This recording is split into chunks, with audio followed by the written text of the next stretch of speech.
اچھا جی، جو اگلی غزل ہے یہ میں آپ کو سناتا ہوں، اور پہلے ہی مصرعے سے کوئی نتیجہ نہ اخذ کر لیجئے گا، شعر پورا سنیے گا۔ مطلع ہے اس کا کہ میرے سامنے کھڑی تھی، مجھے دیکھنے لگی تھی۔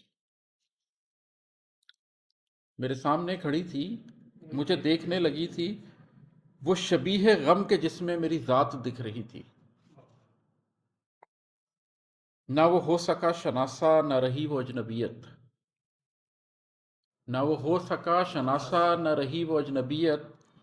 نہ بلا سکے غموں میں، نہ خوشی میں کچھ خوشی تھی۔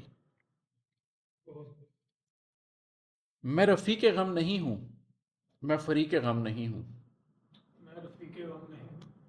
میں رفیق غم نہیں ہوں، میں فریق غم نہیں ہوں۔ میرا تجھ سے ربط باہم میری اپنی بے کلی تھی۔ اور ہے کہ جو لٹے تو قافلے میں کئی لوگ رو پڑے تھے۔ جو لٹے تو قافلے میں کئی لوگ رو پڑے تھے۔ میں ہنسا کہ اس میں کیا تھا، مجھے غم سے آگہی تھی۔ اور ہے کہ میں جدا تھا اپنے غم سے، شب غم کے زیر و بم سے۔ میں جدا تھا اپنے غم سے، شب غم کے زیر و بم سے۔ مجھے صاف دکھ رہا تھا میری ذات بٹ گئی تھی۔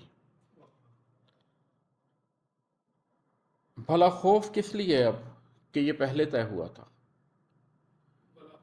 بھلا خوف کس لیے اب کہ یہ پہلے طے ہوا تھا۔ یہی غم تو راستہ تھا، یہی غم تو راستی تھی۔ اور یہ ہے کہ جیسے ہم مناسک حج ادا کرتے ہیں نا، عبادات میں کچھ مناسک ادا کرتے ہیں، اسی طرح حقیقی محبت کے بھی کچھ مناسک ہوتے ہیں۔ جو مناسک محبت ہی ادا نہ کر سکے تو، جو مناسک محبت ہی ادا نہ کر سکے تو بے وجہ سفر کیا تھا، بے وجوہ صحیح کی تھی۔ مجھے خود پہ ترس آیا تو اسے نجات دے دی۔ مجھے خود پہ ترس آیا تو اسے نجات دے دی۔ مجھے کرب دے رہی تھی، یہ عجیب دوستی تھی۔ میں بھلا شریک غم کو یہ کہوں کہ دل نہ کھلے۔ میں بھلا شریک غم کو یہ کہوں کہ دل نہ کھولے۔ مجھے خوف آ رہا تھا، میری سانس رک رہی تھی۔